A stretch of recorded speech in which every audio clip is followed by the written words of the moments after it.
নাটোরে বৈষম্য বিরোধী ছাত্র আন্দোলনের চিত্রাঙ্গন কর্মসূচি শুরু হয়েছে। হ্যাঁ, মানে আমরা হচ্ছে যে নাটোরে যে কলেজগুলো আছে, এনএস কলেজ, তারপর হচ্ছে মহিলা কলেজ, গ্রিন স্কুল, ওইদিকে সম্পূর্ণ কাজ করছি। এই চিত্রাঙ্গন আন্দোলন অব্যাহত থাকবে বলে ছাত্রছাত্রীরা নিশ্চিত করেছেন। নাটোর শহরের নবাব সিরাজউদ্দৌলা কলেজ থেকে এই চিত্রাঙ্কন কর্মসূচি শুরু হয়। এরই ধারাবাহিকতায় নাটোর সিটি কলেজেও এই গ্রাফিটি অঙ্কন শুরু করেছে অত্র কলেজের শিক্ষার্থীসহ শহরের অন্যান্য স্কুল কলেজ ছাত্রছাত্রীরা।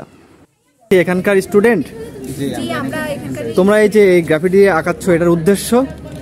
আমাদের যারা শহীদ হয়েছে এবং আমাদের যে একটা সংগ্রাম গেছে, বিশাল একটা অনেক দিনের অনেক কষ্ট এবং অনেক সাধনার পরে আমরা দ্বিতীয় স্বাধীনতা বলছি যেটাকে, সেই দ্বিতীয় স্বাধীনতা পেয়েছি। তো তার একটা স্মৃতিস্বরূপ বা তার প্রতি একটা সম্মান রেখে আমরা গ্রাফিটি আঁকাচ্ছি বিভিন্ন জায়গায়। তো আজকে আমাদের নিজ কলেজে আমরা আঁকাচ্ছি, কারণ এখানে আমাদের এই কলেজের আমাদের যে অধ্যক্ষ স্যারের ছেলে তিনি শহীদ হয়েছেন, আন্দোলনে তিনি শহীদ হয়েছেন। তো আমরা তার স্মরণে এবং তাকে শ্রদ্ধা করে তার প্রতি সম্মান রেখে আমরা তার জন্য একটি বিশেষ চিত্র আঁকাচ্ছি, সেখানে প্রস্তুতি চলছে। তো আমরা চাচ্ছি যে আমাদের দেশ এবং আমাদের শহরকে নতুনভাবে রাঙাতে, নতুনভাবে তৈরি করতে, যাকে ভেঙে গড়া বলে একদম গোড়া থেকে। তো চেষ্টা করছি আমরা যেন সবকিছু সুষ্ঠু সুন্দরভাবে হয়, এটাই আমাদের প্রত্যয় যে আমরা সবকিছু। এখানে শহীদ আবু সাইদ, মুগ্ধ সহ আমাদের স্যারের ছেলের নাম থাকবে কিনা? এই জি অবশ্যই। এখানে একটা কথা বলি যে আমাদের একটা গাছ থাকবে, যেটা সেখানে একটা হাতের ছাপ থাকবে, যেটা বড় হবে, সেখানে আমাদের সব শহীদ ভাইদের নাম লেখা থাকবে এবং আমাদের যে স্যার আছে তার মানে ছেলের নাম যে আকিব খান, ওনারও নাম থাকবে। এটা কি নাটোর শহরের? এখানে তোমরা কোথাকার স্টুডেন্ট রয়েছে? এখানে নাটোর গার্লস স্কুলের স্টুডেন্ট আছে, এনএস কলেজের স্টুডেন্ট আছে, সিটি কলেজের আমরা আছি, বিভিন্ন কলেজ থেকে। এই চিত্রাঙ্কন স্থান পেয়েছে বৈষম্য বিরোধী ছাত্র আন্দোলনে শহীদদের নাম।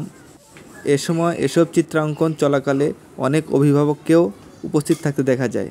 এই চিত্রাঙ্কন শুধু স্কুল কলেজেই নয়, শহরের বিভিন্ন দেয়াল রাস্তাতেও দেখা গেছে। শহরটি যেন সেজেছে নতুন সাজে। এ সময় শিক্ষার্থীরা বলেন, দেশে নতুন করে স্বাধীনতা পেয়েছে, এই স্বাধীনতার প্রতীক হিসেবে চিত্রাঙ্কন বা গ্রাফিটি করছে। এদিকে কোন ক্লাসে পড়ো? ক্লাস 6 চিত্রাঙ্কনে অংশগ্রহণ করতে পেরে তারা অনেক খুশি।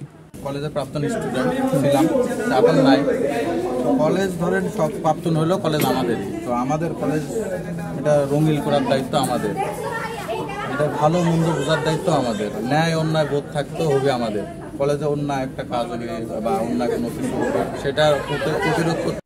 মানে আমরা হচ্ছে যে নাটোরে যে কলেজগুলো আছে, এনএস কলেজ, তারপর হচ্ছে মহিলা কলেজ, গ্রিন স্কুল, ওইদিকে সম্পূর্ণ কাজ করছি এতদিন, পেন্টিং করছি ওইদিকেও, দেন ট্রাফিকেরও কাজ করছি ওইদিকে। ট্রাফিকের কাজ করছে না? এখন ভাবলাম যে যেহেতু এখানে আমরা পড়ি, তো আমাদের কলেজে কিছুই করা হয় না। তোমরা এই স্কুলের স্টুডেন্ট, মানে এই কলেজের স্টুডেন্ট? জি। তো হচ্ছে এখন আমরা সবাই মিলে প্ল্যান করে যে আমাদের কলেজটাও সাজানো উচিত, ধন্যবাদ। সেজন্য এখানে আসছি।